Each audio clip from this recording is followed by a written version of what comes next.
nosotros estamos apoderados de 90 personas afectadas. ¿Quiénes tenían el control, guarda, cuidado y manejo de esas instalaciones? Los empleados de obras públicas, los empleados del ayuntamiento y los empleados de la empresa de RIF. Había un material ahí inflamable y el alcalde no tomó la medida. Entonces podría caer en homicidio involuntario. Usted se va a dar cuenta de las declaraciones, como ellos dicen que se llevaban todas las personas desmembradas, que hay que dar las metrallas y la pólvora impregnada. Y había que desaparecer. Y hay funcionarios que están vinculados a eso, que ordenaron eso. Señor Nina, ¿a cuánto asciende el monto de la demanda? Amigos, bienvenidos a esta entrega. Recibimos en este espacio a Rafael Nina y también al señor Roberto Oscar Faxas. Ellos vienen a dar continuidad y seguimiento porque representan a las familias afectadas tras la explosión en San Cristóbal, aquella que dejó más de 50 muertos, desaparecidos, negocios afectados y muchas interrogantes. Bienvenidos. Bienvenido, gracias. Muchas gracias, un honor estar aquí. Gracias a ustedes de verdad por venir a este espacio a compartir el seguimiento, porque aparentemente en la opinión pública se quedaron pues muchas preguntas sobre lo que iba a acontecer y sobre la demanda. Ustedes representan a esas familias y a esos negocios afectados. Así es, José. De hecho, nosotros estamos apoderados de 90 personas afectadas. Entre esas personas están gente que recibió daños físicos en su cuerpo, quemaduras, golpes, personas que recibieron daños materiales, perdieron objetos materiales, personas con daños psiquiátricos, psicológicos, que obviamente las hay, y obviamente los más desafortunados, aquellas personas que perdieron a sus seres queridos con aquella fatídica explosión e incendio. Fecha que en San Cristóbal es inolvidable, un 14 de agosto, 3 y 10 de la tarde. Eso es como el 9/11 de Estados Unidos. Yo creo que esa es el símil más claro que yo pudiera decirte de la tragedia de San Cristóbal. Nada ha pasado en República Dominicana que haya conmocionado tanto a una comunidad y al país, debería ser. Y esto es bueno que la gente lo sepa, porque a manera de educación, cuando usted mira los precedentes, fuera de algún accidente de avión o de algún naufragio, en nuestra historia moderna no había acontecido nada como lo que pasó en San Cristóbal. Lo que está pasando ahora mismo es historia, lo que estamos haciendo a nivel jurídico y a nivel social. Sí, la demanda, ¿contra quién va en este sentido? Bien. Porque el Ministerio Público tiene desarrollada una investigación, había solicitado medidas de coerción contra los dueños de una compañía conocida como Vidal Plast, pero está pendiente un informe que debió elaborar el Ministerio de Defensa, el informe de los bomberos, que no estaba, sino que fue preliminar, y faltan también otros datos que debió aportar el Ministerio Público. ¿Cómo ustedes entonces entran en lo que tiene que ver con la demanda y a quién están demandando? Aquí tú has tocado un punto muy sensible, porque la gente entiende lo primero, ¿por qué el Estado Dominicano? ¿Y por qué ustedes se han ido por una vía diferente a la que ha hecho el Ministerio Público de San Cristóbal y otros querellantes que le firmaron en su momento en contra de Vidal Plast? Por un asunto sencillo. Desde que aconteció la explosión y vimos la magnitud de lo que pasó, nuestra oficina de abogados está a 3 esquinas y media de la zona cero. Cuando yo salí a la calle, vi la gente subiendo camino al hospital, y cuando levanto la cara hacia arriba me cae arena. Yo dije, no, esto no pudo ser algo sencillo. Luego pasan 5 o 6 días y yo veo que ya hay un expediente montado, un informe de los bomberos hecho supuestamente primero en principio por los J2 y otros organismos de investigación estatales, que se lo suministraron a los bomberos, porque obviamente materialmente es imposible que el Cuerpo de Bomberos de San Cristóbal tuviera la capacidad de hacer un informe de esa magnitud, de esa valía. Pero lo que se determinó ayer que fueron supuestamente unos gases que deflagraron y que provocaron el incendio y explosión. Sí, que había supuestamente una fábrica de plástico y que para procesar ese plástico había un agente químico y que con el encierro de ese agente químico eso provocó una explosión le de tal provocó magnitud. una explosión Ok. de esa magnitud. Aquí hay puntos que debemos aclarar. Vuelvo y le digo, nuestro tema no es el penal. Allá el gobierno, a través del Ministerio Público, con su investigación en contra de Vidal Plus, pero le vamos a dar unos cuantos datos interesantes. Lo primero es que Vidal Plus tenía 4 meses que no laboraba en ese local. Ya Vidal Plus estaba instalada en otro parque industrial a 2.8 kilómetros del lugar donde acontecieron los hechos. Pero antes de que usted continúe con ese detalle, para que no se me vaya más tarde y usted no pierda el hilo también, se dice que cuando se estaba solicitando a todas las personas que tenían locales allí, porque el ayuntamiento quería construir el estacionamiento, se llamó a Vidal Plus para que retirase supuestamente una instalación que tenía, y es allí donde llega supuestamente un técnico a desmontar algo que ya había allí instalado, y es donde supuestamente ese detonante hizo que se produjera la gran explosión. Allí no había absolutamente nada. Y vamos a llegar a ese punto. Sí. Vuelvo y le digo, no es mi verdad. Usted va a entender mi verdad desde el punto de vista administrativo, Sí. que es el tipo de demanda que nos atañe. Pero usted la va a entender ahora mismo. Mire, cuando se llama a Vidal Plus, nosotros, y se hace ese proceso contra Vidal Plus, yo le comento al doctor Fasas, mi socio, le digo, Tico, cariñosamente, Tico, aquí hay algo que no me cuadra. Aquí me parece que esta empresa Vidal Plus es un chivo expiatorio, una cabeza de turco, para que se desvíe la atención pública de lo que realmente pasó aquí. Todo el mundo sabe, o sea, la lógica te dice que un peróxido, que pudiéramos decir que un peróxido es agua oxigenada, o de lo que hacen la pasta de dientes, en un local vacío, no puede causar la explosión que allí pasó. Eso es la lógica. Ahora, ¿qué pasó después? Aquí viene lo interesante. Cuando empezamos a indagar, entonces aquí vamos entrando ya a la verdad de nosotros, del derecho administrativo. En el año 2021, el Ayuntamiento de San Cristóbal, en la persona de su síndico, que finalmente creo que ya salió ahora el miércoles, él hace un contrato de concesión a favor de obras públicas y del ministro de Obras Públicas para la construcción de un parqueo. Luego, Obras Públicas somete una licitación, hace una licitación pública que gana una empresa que se llama Consorcio Rilco. Entonces, tú tienes ya los demandados en este caso. El síndico actuante, el Ayuntamiento de San Cristóbal, que a nombre de quien está el inmueble, el ministro de Obras Públicas, el Ministerio de Obras Públicas y la empresa Rilco. ¿Por qué? Porque al momento de acontecer lo que sea que haya pasado allí, fíjate que a mí no me importa lo que pasó. Yo te puedo dar, y de eso vamos a hablar más adelante, te pudiera decir muchas de las cosas que nosotros entendemos que fue lo que pasaron allí, pero al momento de lo que sea que explosionó, que se incendió allí, ¿quiénes tenían el control, guarda, cuidado y manejo de esas instalaciones? Los empleados de Obras Públicas, los empleados del ayuntamiento y los empleados de la empresa Rilco. ¿Quiénes son los responsables entonces y por ende de todo lo que haya pasado allí?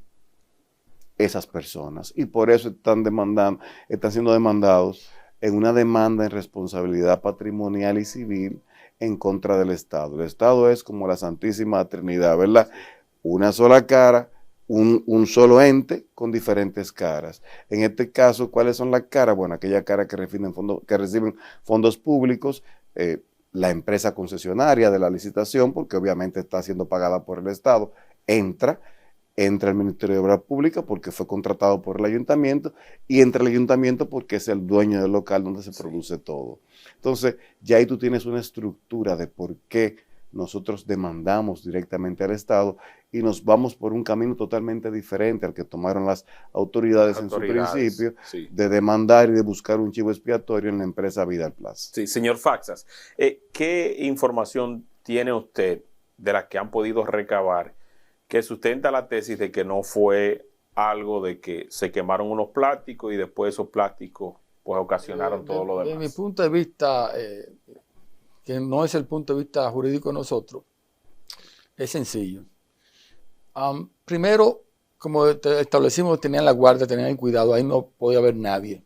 Solamente había un empleado de Vidal Plaza que estaba recogiendo plástico. Ese señor murió de asfixia. Nosotros tenemos el acta de función. Si hubiese muerto si hubiese una explosión en ese local, Es el primero que se va y entonces. desaparece. ¿De acuerdo? Eso es lo primero. Lo segundo es que hay imágenes, fotos, de que no había nada.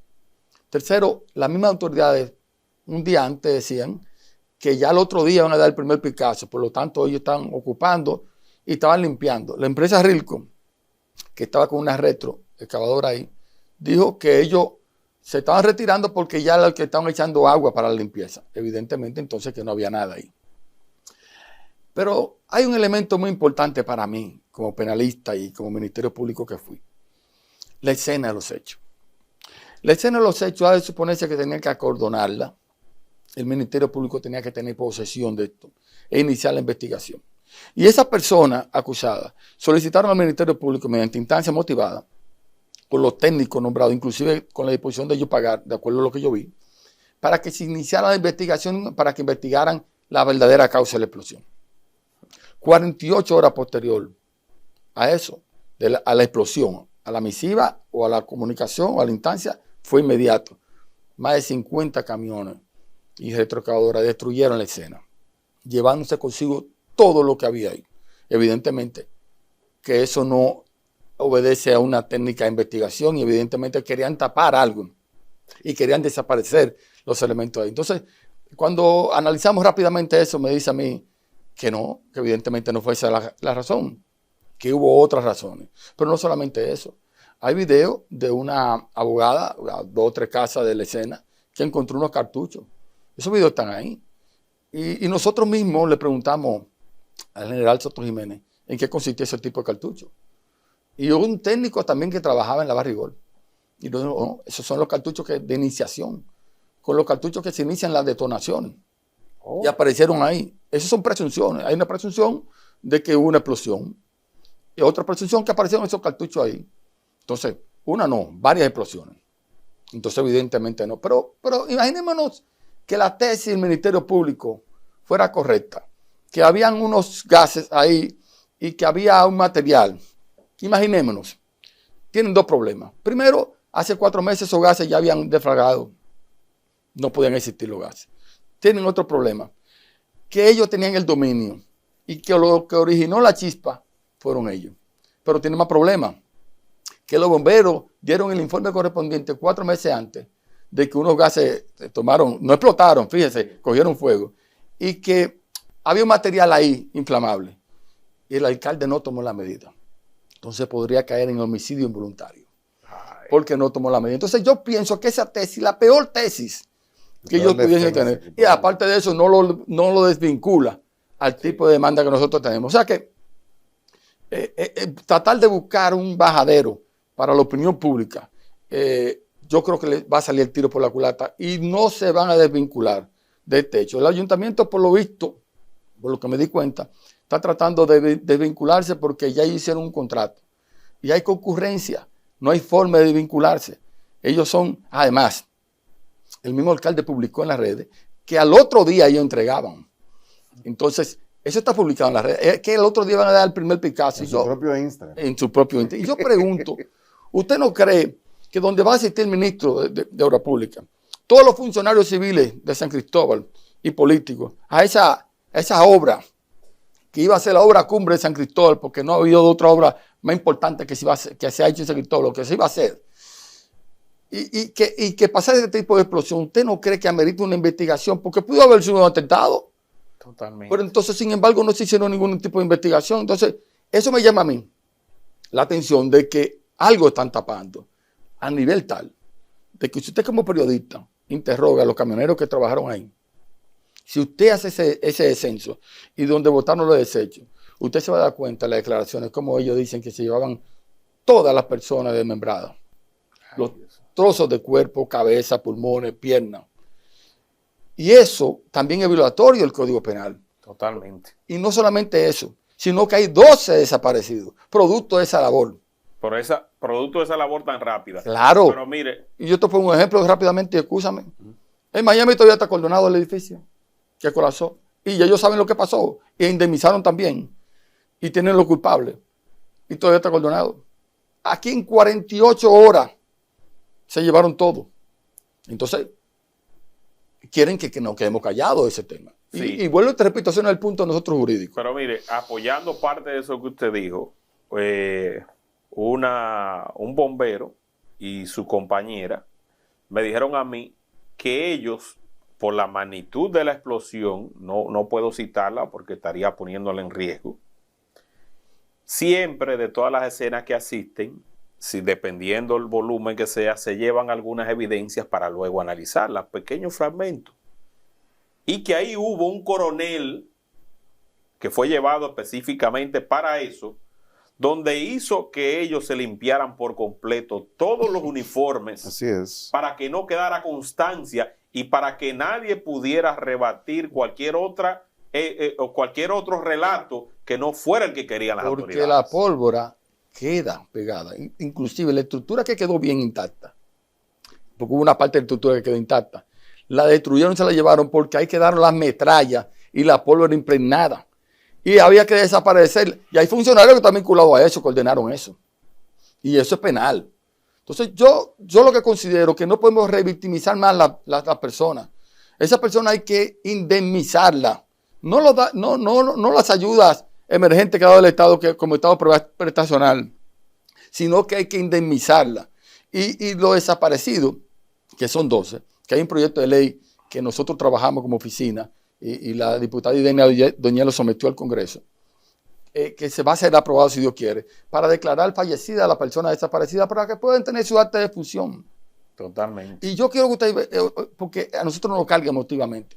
Cuando uno interroga a las personas, porque para hacer el expediente tenemos que hablar con ellos. Claro que sí, tienen que escuchar todos los testimonios. El día 6 de noviembre, tiran unos cañonazos, como se estila. Sí, por el Día de la Constitución. Y yo quiero que usted sepa que los clientes de nosotros salieron despavoridos, huyendo, pensando que era otra explosión. Niños, adultos. Y entonces la sociedad como que se muestra como que nada de nada. Indiferente. Y eso es del dolor que tengo yo con mi pueblo de San Cristóbal. Y pareciera que la serie 2 sí es verdad que nos vincula. El único número que está hincado es el 2.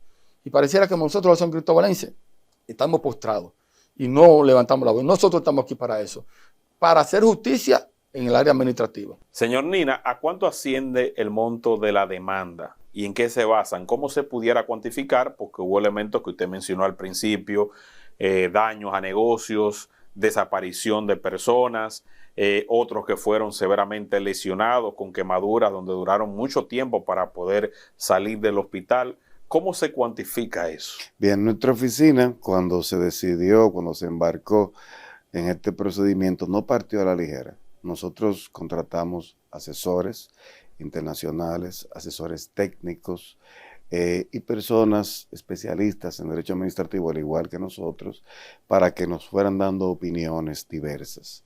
Y obviamente asesores técnicos para que nos fueran ayudando con la recolección de pruebas y también para hacer este periplo que se ha hecho en los medios de comunicación, para que educar a la población del tipo de demanda, de lo que significó esto y de lo que significa esto para la historia jurídica y social, no solamente de San Cristóbal, sino del país. Entonces, uno de esos asesores de nosotros es el profesor Marcos Mazó Garrote, juez por más de 20 años en Albacete, España, especialista exclusivamente en demandas patrimoniales. En España esto es algo muy común. El magistrado Mazó, con su experiencia, nos dijo, no, mira, desde que vio el caso nos dijo, esta es una demanda patrimonial de cajón en contra del Estado. Nosotros, tomando esos mismos parámetros, que son los que tenemos pendientes, los de la Unión Europea, los de los países que se rigen por ese derecho, entonces determinamos unos montos por heridos, por muertos. En cuanto al primer grupo que ya está corriendo, cuya demanda fue depositada a raíz del cumplimiento de los 6 primeros meses de la tragedia, exactamente el 14 de febrero del 2017, del cual ya el tribunal del 2000 24 ahora, del cual ya el tribunal se encuentra apoderado. Ese primer grupo de 17, el monto de la demanda es de 650 millones de pesos. Tenemos un segundo grupo que va a ser depositado finales de esta semana, principio de la próxima, de 24 afectados más. Entendemos que ahí el monto pudiera llegar cerca a 1.000 millones de pesos. Wow. Hay precedentes de demanda que se le han ganado al Estado, porque a veces la gente dice, no, el Estado es inembargable, eso no va a llegar a ningún lado y ahí no hay... ¿Qué precedentes tenemos de casos similares donde el Estado haya sido condenado y haya tenido que pagar? El doctor es inexperto en eso. Porque la primera sentencia que tuvo en contra del Estado y cómo podía cobrarle, insertándole en el presupuesto general de la Nación, fue, si no el primero, yo creo que no fue el segugo. ¿Cómo? Así, sí. Wow. O sea, ¿qué experto en eso? O sea, que tienen su precedente ustedes también como oficina. Pero claro que claro.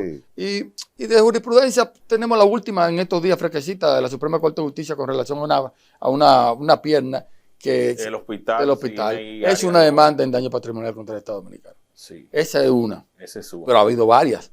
Ha habido un niño que le cayó una lámpara y le cercenaron los dedos en el hospital. Y eso también fue sancionado. Enrique Cabral. Entonces eso también fue. Y hay varias. Porque el anclaje jurídico de esto es constitucional.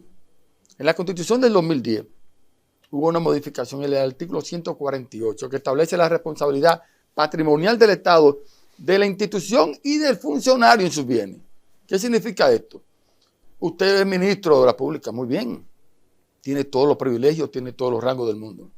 Ahora, usted es responsable también en sus bienes por la falencia o acción o inacción que se comete en su ministerio y causa un daño a un ciudadano que no está en la obligación de soportarlo. Y eso es fundamental. No está en la obligación de soportarlo. Y eso es lo que nosotros hemos mostrado. Los ciudadanos de San Cristóbal, que estaban en el área, que murieron o fueron lacerados por esa explosión, no estaban en la obligación de soportar esa acción que se pasó en una institución del Estado donde estaban empleados de esas instituciones, comprobado por todos los medios, videos, fotos e informes. Y el del informe de los bomberos es un informe totalmente manido, pero se fundamenta en algunos informes contradictorios de la policía, no del J2, de la policía que ubican esas personas que eran las que estaban ahí. Entonces, no hay más pruebas. Ahí están todas las pruebas, ¿Y usted todos los elementos. conseguir el informe del J2? El J2 no ha dado informe. No lo dio el informe. Existe el informe. Yo sé que existe el informe. informe. Es secreto mejor guardado. Yo sé que existe porque nos lo dijeron una persona que inclusive tiene una copia pero no existe. Ahora, eso no va a ser. Pero son contradictorios. Mientras un informe de la policía científica dice que fue un tanque de gas, otro dice que fue los gases. Contradictorio totalmente. Una caldera. Totalmente. Sí. Está lo de la caldera, está lo de que en ese mismo lugar había como un depósito se rellenaban una fábrica de cartucho clandestino. Está lo de los tanques de gas, que supuestamente entonces había una empresa que reparaba tanques de gas y que producto de esa situación entonces se produjo la explosión en cadena ¿Y quién era responsable si la guardia estaba ya en nombre de las personas que están siendo encausadas? Sí. ¿Quiénes estaban ahí? ¿Quiénes estaban trabajando? ¿Quiénes estaban desmontando la estructura? Ahora, lo que no se ha investigado los cartuchos que encontraron, que pensaron que no iba a haber video. Eso no se investigó. Lo que no se ha investigado es la forma que actuaron posterior de. Porque esas formas que actuaron posterior de evidentemente son lo que el Ministerio Público Independiente no ha hecho su rol, no cumplió con su rol ni cumplió con su trabajo. En ese caso no. Y eso que la Comisión de la Verdad se juntó con Jenny Berenice y con la Procuradora. ¿Y qué hablaron? Que iban a tomar todas las acciones pertinentes. Pero se quedó en el sueño. Absolutamente, ninguna. Ellos siguen como encaminados con aquel expediente, que no van a tener ningún elemento de prueba. Yo pienso que esa empresa, si hubiese ese peróxido, si hubiese, tal vez por medio ambiente, por tenerlo ahí. Ahora no defragró, no fue él. Y no es posible porque el único empleado que estaba recogiendo plástico en saco murió por asfixia y el acta de función está ahí. Ellos debieron hasta cubrirse. Debieron tratar de desaparecer ese cuerpo o todavía debieron de sacar otro tipo de acta de función. Pero siempre sale la verdad. Y sobre el señor Toledo, su familia, que es uno de los más afectados. Bien, te pudiera decir, nosotros en principio hicimos contacto con él, con su abogado, tiene un abogado, y pidiéndole que se sumara a nosotros. Él tiene sus razones personales por lo cuales no lo ha hecho. Tal vez él siente en su fuero interior que, no sé, la psicología humana es algo impredecible. Como él también hay 4 o 5 personas que han dicho, no porque no tengan fe en el proceso, o porque entiendan que se vaya a perder la demanda, no, sino porque ellos se sentirían mal demandando. No entendemos por qué, pero él tendrá sus razones por las cuales no ha hecho ninguna Y sobre acción. las ayudas, porque hubo un flujo de ayudas allí a nivel de prensa, donde bancos, demás instituciones financieras, se abrió como un festival de ayuda. Se involucró a la iglesia, se involucró al ayuntamiento. ¿Qué pasó? Hay un informe de si realmente esa ayuda llegó a las familias afectadas o si todo se quedó solamente en enunciados. Debemos hacer una diferenciación, primero entre lo que son las ayudas privadas y lo que es la ayuda pública. Y después de esa diferenciación tenemos que hacer otra diferenciación entre lo que es una ayuda y lo que es una indemnización. Las ayudas privadas yo creo que fueron muy bien manejadas y creo que todavía están siendo muy bien manejadas. No se ha dado todo.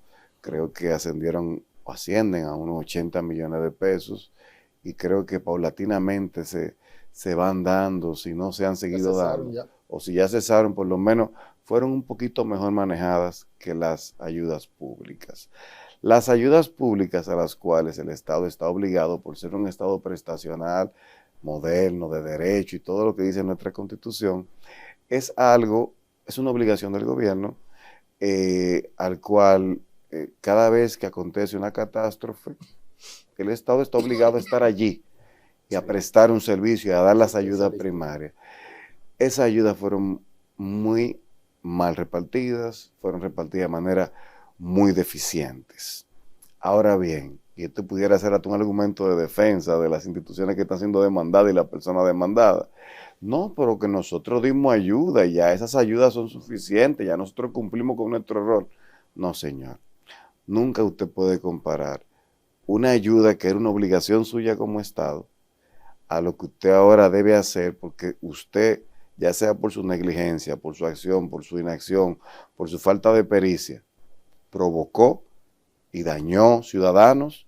Nunca usted va a decir que con esas prestaciones que usted dio, con esa ayuda deficiente que usted dio, va a decirme, a sacarme un documento, una copia de cheque mañana en un tribunal y decirme, ya le pagamos a la víctima con 50,000 pesos el hecho de que se le murió su papá, su mamá, su hijo menor de edad. Es bueno que el público de los afectados sepa y entienda esto, porque a veces son personas que quizás no gozan de conocimiento jurídico y entienden que ya están pagos con esas ayudas, con esa contribución que le dio el Estado, y no es así. No, ese ha sido uno de los puntos más trabajados por nosotros, con los clientes, cuando tenemos entrevistas con ellos, explicándole, mire, aquí lo que se va a hacer es esto, olvídese del caso penal de Vidal Plus, nosotros no vamos por ahí, nosotros vamos por acá, y a sinceridad, te digo algo, Peguero, a sinceridad, el doctor Faza y yo, conjuntamente con los abogados que se han aliado a nosotros, creo, sin temor a equivocarme, que somos las únicas personas que están haciendo algo digno y a la altura de lo que merece pagar el Estado. Allá ellos si no quieren decirle a República Dominicana ni a San Cristóbal lo que realmente pasó allí. Nosotros tenemos una idea muy clara de qué fue lo que pasó allí, pero el derecho no se basa en suposiciones. Ahora, de esta demanda patrimonial no lo libra nadie y van a tener que responder. Señor Faxas, ¿usted quería agregar algo más? Sí, lo que quiero decir es que la doctrina, la jurisprudencia en diferentes partes del mundo ha establecido que cuando, por ejemplo, el Estado no hubiese prestado ese tipo de ayuda a los damnificados, los agraviados, entonces las indemnizaciones son más altas porque no le prestó la asistencia y el Estado es asistencialismo. El artículo 7 y el artículo 8 de la Constitución lo establece. Entonces, ese es el punto que yo quería dejar claramente. Llegó una ayuda privada, como dijo el doctor Nina, que fue manejada por un consejo, y a la ayuda pública Yo pienso que en la gobernación se perdieron muchas cosas, que no se llegaron a feliz término. Yo quiero que tú sepas que los damnificados del área les robaron, a pesar de que supuestamente estaba acordonado, a pesar de que no podían entrar los dueños, los propietarios de las viviendas, entonces entraron los ladrones y les robaron todo. Enseres, electrodomésticos, cama, o sea, aparte del daño físico, el daño emocional, el daño moral, también todos esos daños materiales, se lo llevaron absolutamente todo. Pero se supone que había una vigilancia. Pero yo creo, Nacional. no tengo clientes que una pidió un permiso para buscar una ropa y encontró 3 ladrones saqueando su casa. 3 ladrones en su casa, en la zona 0. Entonces, evidentemente que hubo un mal manejo, independientemente de lo que te establecí, de cómo destruyeron la escena de los hechos. Muy mal, y tienen algo más que agregar. Atención, porque con ellos vamos a continuar, vamos a hacer un cierre y vamos a pasar a otro caso que ellos están dando seguimiento también, y son los abogados que representan a las familias de los que perdieron la vida en aquel diluvio que ocurrió en noviembre del año pasado, 18 de noviembre, si mal no me equivoco, y donde colapsó el paso a desnivel, dejando atrapadas a personas allí que no pudieron, pues entonces, resistir justamente el peso por la inundación y por todo lo que aconteció. Pero ¿tienen algo más que agregar? Esperando solamente que se cree conciencia, que la comunidad sepa que el Estado es responsable cuando causa un daño a un ciudadano, y que los mismos jueces, si en algún momento están viendo esto, no es para que se dejen influenciar de la prensa, ni mucho menos, sino que fallen con conciencia en base a la prueba que ya tienen en su poder. Totalmente de acuerdo. Y yo difiero un poquito a veces mis colegas, porque yo aspiro que el alargamiento procesal de estos tipos de expedientes no revictimicen más a las personas. Son personas que necesitan poder seguir su vida, huérfanos, damnificados. Y yo pienso que un gobierno consciente, no politizando, debe buscar el bajadero y debe llegar a un acuerdo, un avenimiento, con la finalidad de que retorne a lo posible, normalidad, dentro de lo posible, diríamos, de esa familia. O sea, que ustedes están abiertos a un posible acuerdo. Pero claro, porque lo que estamos buscando es el bien común. Y si el bien común se manifiesta con un acuerdo, no hay ningún problema. Somos San Cristobalenses primero, ante todo. Sí, así es. Bueno, agradecer a Rafael Nina y a Roberto Faxas. Con ellos vamos a continuar otra entrega, por lo que si me ven con este mismo atuendo, lo que sea, ya ustedes saben que fue parte de que quisimos aprovechar su presencia y no ligar los dos casos, porque se trata de hechos distintos. Gracias de corazón. Gracias. Recuerden compartir este contenido para que llegue a mucho más personas y suscribirse. Es importante porque ya estamos cerca de los 500,000 suscriptores y eso es necesario para seguir entonces catapultando esta audiencia. Nos vemos en la próxima entrega. Bye bye. Hoy es un buen día para ahorrar energía. Utiliza equipos de alta eficiencia energética y desconéctalos si no lo estás utilizando. Apaga las luces en áreas desocupadas. Asegúrate que el aire acondicionado esté en los grados de eficiencia recomendados. Con estas pequeñas acciones marcas la diferencia. Comisión Nacional de Energía. Garantía del Desarrollo Sostenible.